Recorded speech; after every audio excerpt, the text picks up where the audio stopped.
Hi friends, carrot egg వేసి fry అండి.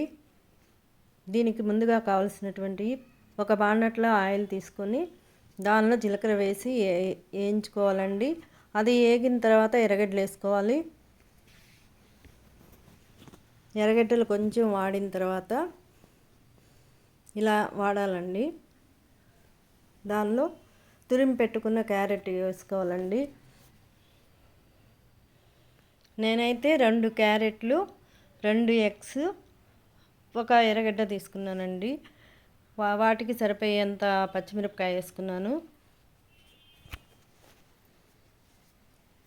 ఇలా కలిపెడుతూ వాడ్చుకోవాలండి, లేకపోతే మాడుతూ ఉంటుంది, మాడవాసన వస్తుంది. దానిలో తగినంత ఉప్పు, తగినంత పసుపు వేసుకొని బాగా కలపాలండి. మొత్తం అప్లై అయ్యేలాగా కలుపుకోవాలి.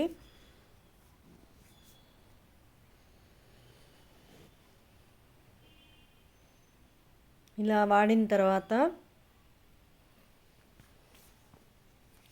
అది మనం చేత్తో పట్టుకొని చూస్తే తెలుస్తుందండి, అది ఉడికిందా లేదా అనేది తెలుస్తుంది. క్యారెట్ వాడిన తర్వాత ఎగ్ వేసుకోవాలండి.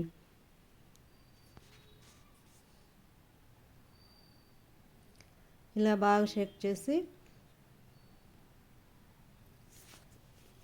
కోడిగుడ్డు బాగా కలుపుకొని ఆ వాడిన క్యారెట్లో వేసుకోవాలండి.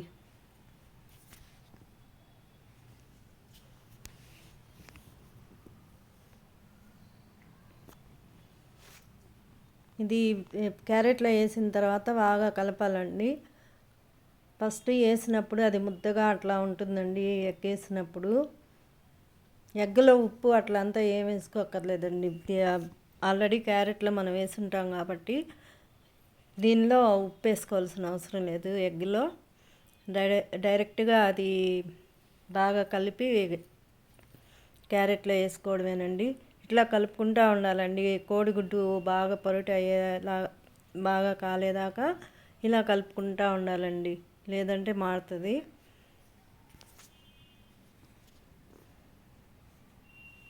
చాలా బాగుంటుందండి, ఈజీగా అయిపోతుంది. లంచ్ బాక్స్కి కానీ, ఆఫీస్కి పోయే హస్బెండ్లకు కానీ తొందరగా చేసి పెట్టే ఇది ఉంటుంది, చేసి పెట్టేయచ్చు. వేరే కూర కూడా అవసరం లేదండి, మొత్తం దీంతోనే తినేయచ్చు. చాలా బాగుంటుందండి, తీయగా కూడా ఏమనిపించదండి, చాలా టేస్ట్గా బాగుంటుంది. ఓకేనా ఫ్రెండ్స్, మీరు ట్రై చేయండి ఫ్రెండ్స్.